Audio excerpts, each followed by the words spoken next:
tous, c'est Kai Diambo Junior. Donc, comme vous le voyez en titre, aujourd'hui je vous montre comment récupérer sa chaîne YouTube.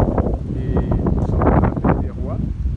Donc, je disais, ça fait une semaine, moi, ma chaîne a été clôturée et j'ai engagé quelques procédures pour la récupérer rapidement. Et je vais vous montrer également comment ça peut se faire, quelle que soit la manière dont vous avez perdu votre chaîne YouTube. Et tout à l'heure, vous allez voir que c'est très pratique, les astuces que je vais vous donner. Donc restez scotchés et je suis revenu. Parce que ça faisait une semaine, j'étais donc absent à cause de la clôture de ma chaîne. Donc j'explique mon cas.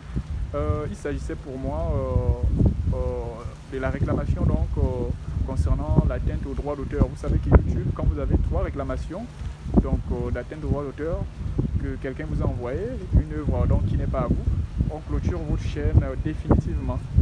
Et bien sûr, il y a les actions à mener pour ne pas, voilà, pour essayer de contester, essayer de reprendre vos chaînes. Donc ces actions qui sont soit contester, voilà, la réclamation de l'auteur, ou encore appeler directement les propriétaires de droit d'auteur et voilà, s'exprimer, parce que YouTube complètement dit qu'elle n'a pas le droit d'être intermédiaire entre vous et voilà, le propriétaire de droit d'auteur.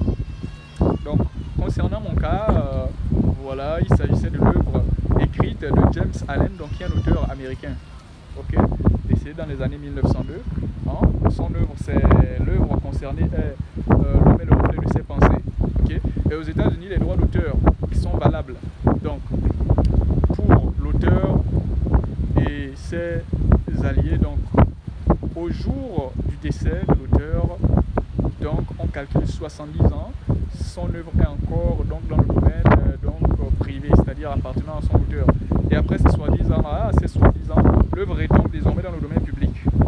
Donc la nuance maintenant, c'est que lorsque l'œuvre tombe dans le domaine public, c'est bien, tout le monde peut avoir, le lire. Mais quand cette œuvre est personnalisée, donc peut-être traduite en œuvre audio, et puis après, voilà, sur YouTube, quelqu'un met ses droits d'auteur après avoir personnalisé l'œuvre. Cette œuvre-là audio n'est plus une œuvre publique. Et donc, ce qui se passe, c'est que moi, j'avais republié cette œuvre audio-là. Ok, je savais que c'est une œuvre personnalisée. Ok, mais quand une œuvre est personnalisée, il faut après que YouTube te signale que, bien sûr, il y a des droits d'auteur sur cette œuvre-là, donc il ne faut pas republier. Et donc, moi, je l'avais vu, j'ai dit, bon, comme c'est une œuvre de James Allen, je me suis dit, bon, peut-être que, vu que ça fait 70 ans, pas peut-être, j'étais sûr que ça fait 70 ans, et donc c'est tombé dans le domaine public. Je vais donc republier l'audio également. Or, l'audio était personnalisé. Et je savais, j'avais quand même vu que les audios, les œuvres personnalisées peuvent également porter donc des droits d'auteur. Je l'ai publié, j'ai republié donc ces vidéos pour permettre aux gens de lire, ceux qui ne peuvent pas lire, écouter les audios. Et voilà, j'ai pas eu 2 mois, j'ai pas eu des avertissements voilà, pour atteindre le droit d'auteur 1 mois plus tôt. Mais c'est après 3 jours, j'ai reçu simplement, voilà, que mon compte a été clôturé. Ma chaîne YouTube a été clôturée et c'est ce qui a fait en sorte que je me suis fait. Si ma chaîne se clôture, parce qu'avec YouTube, quand votre chaîne est clôturée, c'est complètement, c'est définitivement. Donc, si on vous clôture votre chaîne YouTube, sachez que vous n'allez pas pouvoir utiliser d'autres chaînes parce que YouTube va vous identifier dans toutes les chaînes où vous allez apparaître et vous supprimer. Donc, vous allez travailler en vain, et si on remarque que c'est vous, on vous supprime. Si on remarque que c'est votre adresse mail, on vous supprime. Donc, voilà un peu, c'est pour aider tout le monde à reprendre sa chaîne YouTube, même si ça fait 2 ans, 3 ans que tu as perdu ta chaîne YouTube. Peut-être que moi, ça a été peut-être un peu plus par ignorance, ou je n'ai pas assez veillé, mais peut-être que toi, ça a été un fait exprès, tu savais, ok, et tu as publié quand même. Mais je veux quand même te donner des astuces pour recommencer. Donc la première astuce, si tu es dans le cas où tu sais que c'est droit d'auteur, voilà, les droits d'auteur, tu fais partie, tu es un auteur également, tu as participé à cette œuvre, tu peux écrire et contester donc cette œuvre et envoyer donc voilà tu peux être un co-créateur à cette œuvre, tu envoies les documents à YouTube, tu participes parce qu'il y a une rédaction, tu vas rédiger et tout, tu envoies à YouTube. Maintenant tu fais partie de ceux qui ont publié, republié, sachant que cette œuvre appartenant à quelqu'un est publiée quand même, ok, ou encore que tu as publié, tu ne savais pas. toi, YouTube va forcément clôturer ta chaîne. Mais ce que tu as à faire, c'est écrire, ok, au propriétaire de droits d'auteur.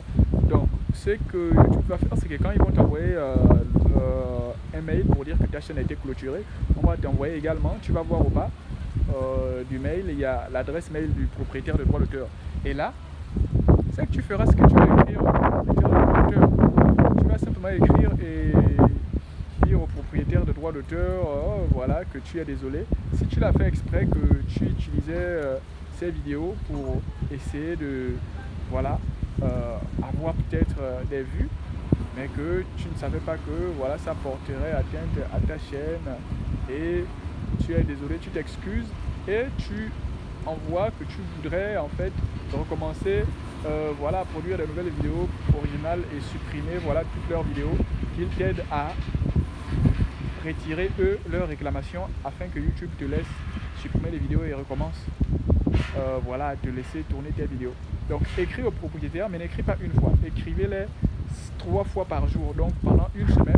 Aujourd'hui tu écris 3 fois, demain tu écris 3 fois, après demain tu écris 3 fois.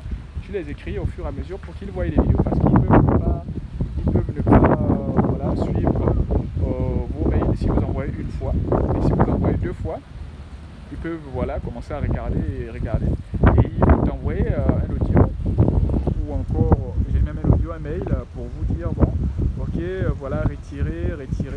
Donc appliquez cette méthode là et continuez d'écrire à YouTube. Ça c'est le cas. Là j'ai donné le cas de ceux qui savent qu'ils ont republié les vidéos d'autres personnes, connaissant qui avaient des droits d'auteur ou pas. Écrivez au propriétaire des droits d'auteur, écrivez-les, ne vous arrêtez pas, peut-être ça peut prendre 2 semaines. Écrivez au propriétaire 3 messages par jour. Donc ils vont réagir, évidemment, ils vont réagir. Et pour ceux qui veulent contester, écrivez à YouTube parce que YouTube enverra son adresse, ok, dans le mail qu'ils vont vous envoyer. Donc, ne restez pas juste là parce que c'est beaucoup de travail que vous avez mis à construire cette chaîne. Ok, vous avez peut-être voulu bien faire, vous avez utilisé les vidéos d'autres personnes. Recommencez et vous aurez des idées originales pour pouvoir apporter une valeur ajoutée à votre contenu. Ok, pouvoir aider d'autres personnes à travers vos contenus. Donc recommencez parce que si vous ne recommencez pas, YouTube ne créera plus jamais d'autres chaînes. Donc moi j'ai repris ma chaîne et au fur et à mesure on rétablit les choses parce qu'il y a des heures de visionnage qui ont diminué, des commentaires qui ont disparu. Donc c'était partager cette astuce pour que vous puissiez donc avancer et recommencer. Donc merci, on était à la Baie des Rois là pour vous faire cette vidéo aujourd'hui. Et abonnez-vous, partagez massivement pour que ça aide les personnes. Cette astuce est concrète et ça marche parce que ça a marché pour moi. Allez, portez-vous bien, à la prochaine, que Dieu vous bénisse.